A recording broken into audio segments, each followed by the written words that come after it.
तो क्या हमारे फोन सच में हमारी बातें सुन रहे हैं? ये सवाल आजकल हर किसी के मन में है। एआई के इस नए दौर में ये बड़ी बड़ी टेक कंपनियां हमारे बारे में आखिर जानती क्या हैं? चलिए आज इसी डेटा की दुनिया की तह तक चलते हैं।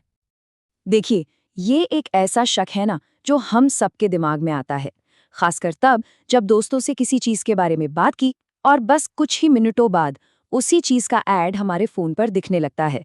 तो सवाल यही है कि क्या ये सिर्फ एक इत्तेफाक है?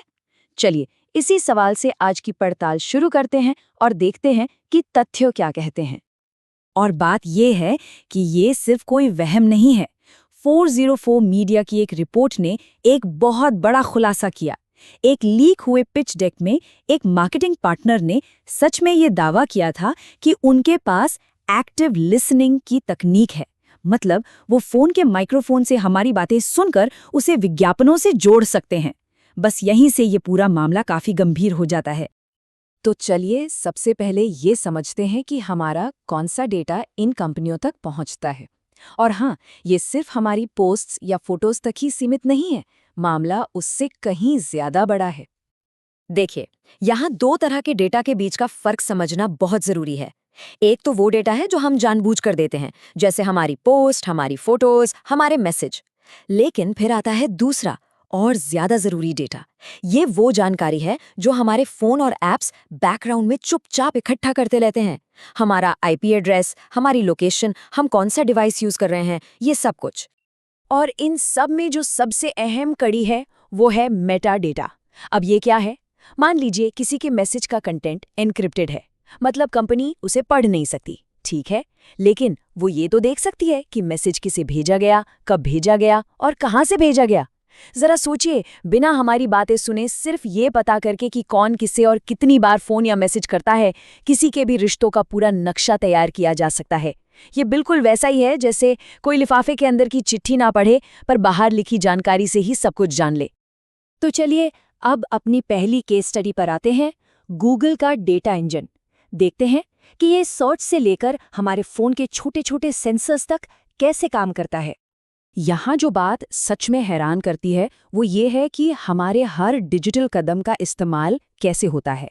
हम क्या सर्च करते हैं, हम कहाँ कहाँ जाते हैं, हमारी लोकेशन हिस्ट्री, यहाँ तक कि हमारे फ़ोन के सेंसर से मिली हमारी फिजिकल एक्टिविटी की जानकारी, ये सब कुछ।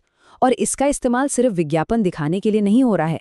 अब इसका मुख्य इस्तेमाल गूगल के एआई मॉडल्स को ट्रेन करने के लिए हो रहा है।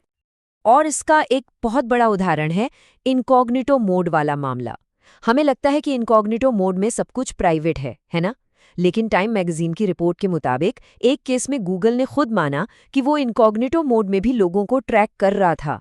मतलब ब्राउजर शायद हिस्ट्री सेव नहीं कर रहा, लेकिन कंपनी सब देख रही थी। और ये आंकड़ा ये बहुत कुछ कहता है।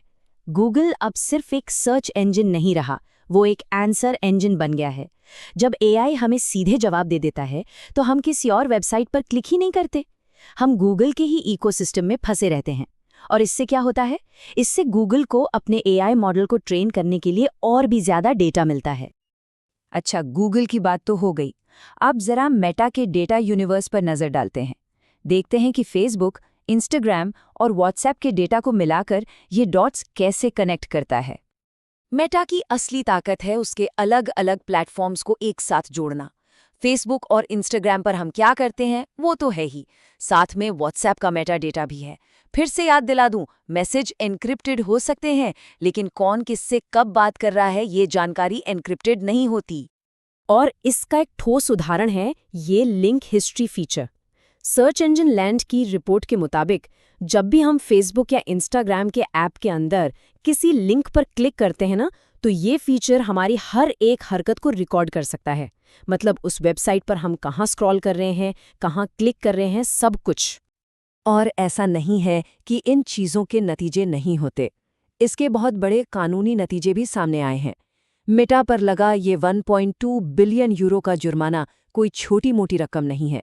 ये यूरोप के सख्त डेटा प्राइवेसी कानून जीडीपीआर के तहत लगाया गया अब तक का सबसे बड़ा जुर्माना है। इससे आप अंदाजा लगा सकते हैं कि ये मामला कितना बड़ा है। अब कहानी में एक नया और बहुत ही जरूरी मोड़ आता है। ये जो दशकों से डेटा इकट्ठा किया जा रहा है, ये अचानक पहले से कहीं ज्यादा जरूरी क्यों हो गया है? वजह सीधी है, यही डेटा आज की एआई की दौड़ का असली ईंधन है। इसे एआई फीडबैक लूप कहते हैं और ये एक बहुत बड़ा बदलाव है। अब हमारा डेटा सिर्फ विज्ञापन के लिए नहीं है, अब ये एआई को सिखाने और उसे बेहतर बनाने के लिए इस्तेमाल हो रहा है। हम एआई से जो भी सवाल पूछते हैं और फिर उसके जवाब पर जैसा भी रिएक्ट करते हैं, वो हर एक एक्शन एआई को और ज्यादा स्मार्ट बनाने की ट्रेनिंग का हिस्सा बन जाता है। और ये फर्क गूगल की अपनी सर्विस की शर्तों में साफ साफ लिखा है।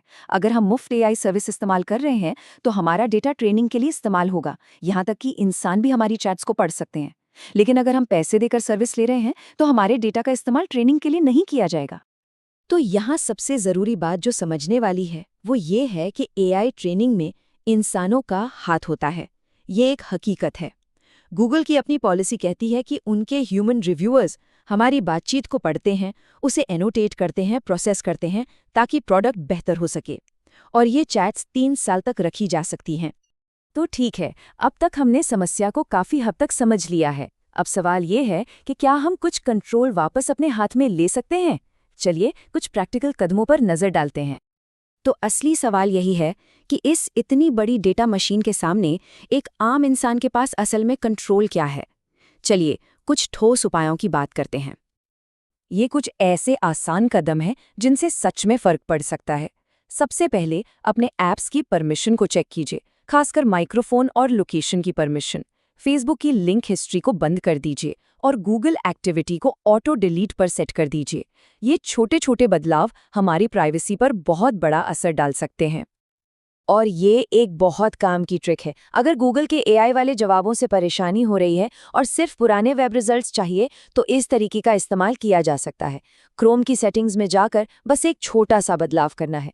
ये यूआरएल पैरामीटर न सिर्फ एआई ओवरव्यू को बंद करता है, बल्कि एआई ट्रेनिंग के लिए हमारे डेटा के इस्तेमाल को भी कुछ हद तक कम कर सकता है। और आखिर में हम सबके लिए ये एक बहुत ज़रूरी सवाल है: सुविधा, इनोवेशन और प्राइवेसी, इन तीनों के बीच सही बैलेंस क्या है? इस नए डिजिटल दौर में हम अपनी निजता यानी प्राइवेसी के लिए क्या कीमत चुकाने को तैयार हैं?